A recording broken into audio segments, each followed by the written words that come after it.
Dame i gospodo, pred nama je dodjela Porina u kategoriji Najbolji album klasične glazbe. Pozdravimo dvije domaće dame, zvijezde glazbeno-scenskog kazališta, Ivanu Srbljan i Leonoru Surjan-Popov, te gitarističkog virtuoza Petrita Čekua.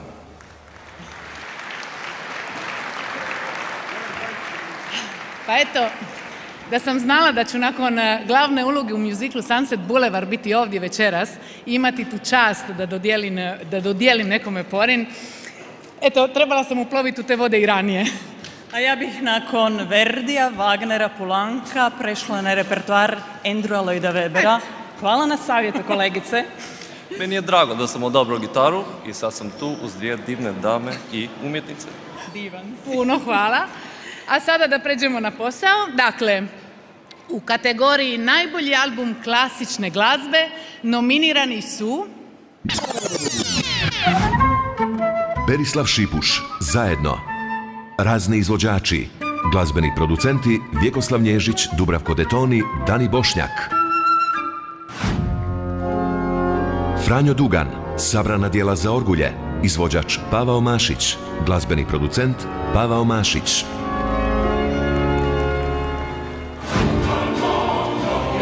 Neletuje braze, U tvoje ruke, izvođač Antifonus, Pavao Mašić orgulje, Edin Karamazov, Arhi Lutnja, glazbeni producenti Tomislav Facini, Marin Fulgozi.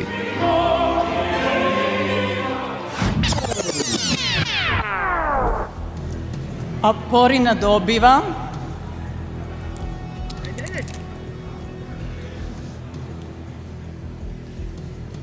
Berislav Šipuš.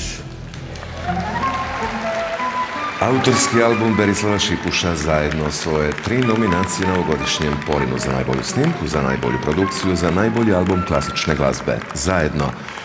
On upravo postaje najbolji album klasične glazbe. Čestitamo, gospodin Berislav Šipuš.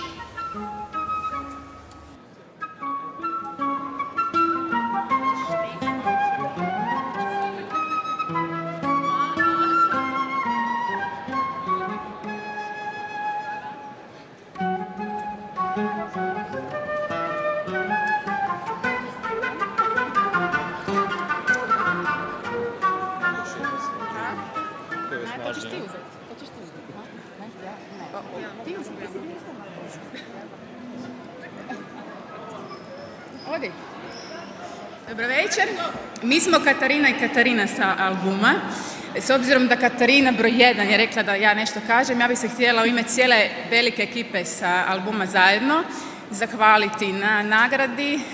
Također bih se htjela zahvaliti i našoj ekipi koja je bila organizator, dakle našem producentu Vjekoslavu Nježiću koji je Porina već dobio popodne, izdavačkoj kući Kantus, Mirjani i Mariji, te naravno najviše Berislavu Šipušu bez kojeg ovaj album uopće ne bi bio moguć. Hvala vam puno.